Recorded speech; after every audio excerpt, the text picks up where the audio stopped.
Monsieur Eric Roth.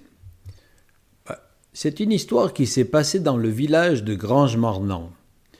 J'avais une petite copine qui s'appelait Maude. Elle m'appelait Riri parce qu'elle n'arrivait pas à prononcer mon prénom.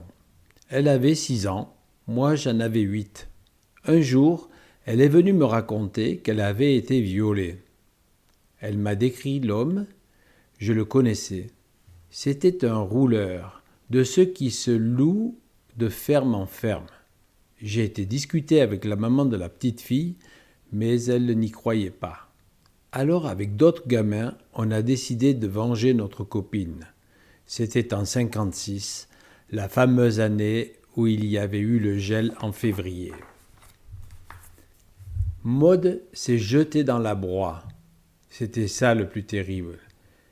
Et c'est ça qui nous a déterminés. Le bonhomme vivait dans une cabane dans la forêt. Il a disparu. Personne n'a jamais su ce qui s'était passé. Je suis né à Payerne. J'ai perdu mon père quand j'avais 6 ans. Je ne me rappelle pas beaucoup de lui. Et j'ai vécu 4 ans chez mes grands-parents, l'époque de cette histoire.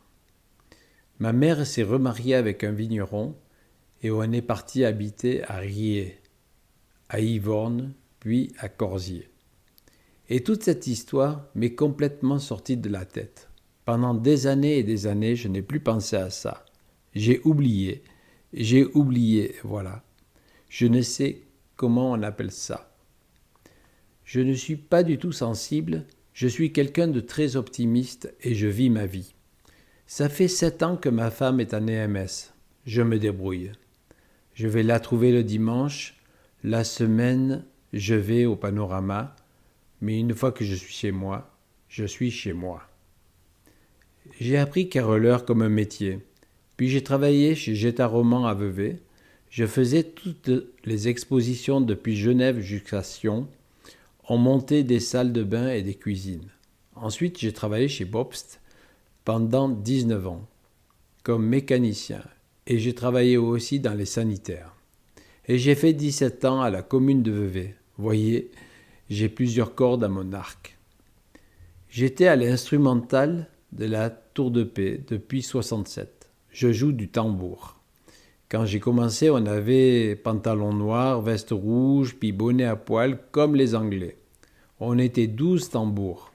Quand on défilait à la Tour de Paix, comme ça, on avait du succès. Et on a fait beaucoup de voyages. En 77, on a fait partie de la troupe d'automne à la fête des vignerons, c'était fabuleux.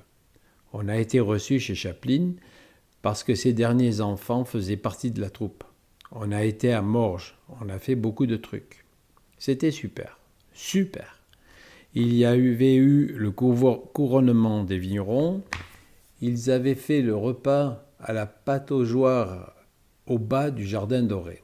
On a vécu des sacrés moments. Ça coûtait cher aussi.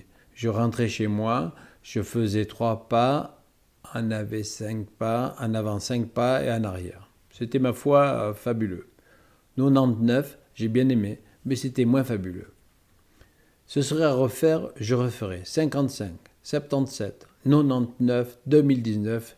J'ai vécu 4 fêtes des vignerons, 2 où j'ai participé. La dernière, j'étais voir le cortège quand même, mais j'ai pas été voir le spectacle.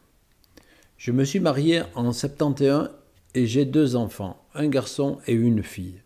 Et j'ai un petit-fils et 4 petites filles. Je ne les vois pas souvent, on a fait beaucoup de voyages. Chaque année, on allait au bord de la mer et faire une semaine de ski en hiver. Mais, même si j'avais pas beaucoup d'argent, on y allait. En Italie, en France, en Espagne, partout. On a toujours fait des vacances. Mon fils encore m'a remercié il y a une année pour ça. Et puis j'ai joué aux boules avec le chanteur français Henri Salvador à Chailly. Quand il venait, on ne pouvait pas jouer parce qu'il faisait tellement le con. 3 ans de suite, il était venu. Et j'ai bu un verre avec Alain Delon, à 6 heures du matin à la gare de Lausanne. C'est lui qui a payé. On a vécu beaucoup de choses. On pourrait écrire un livre pour le dire, les mémoires de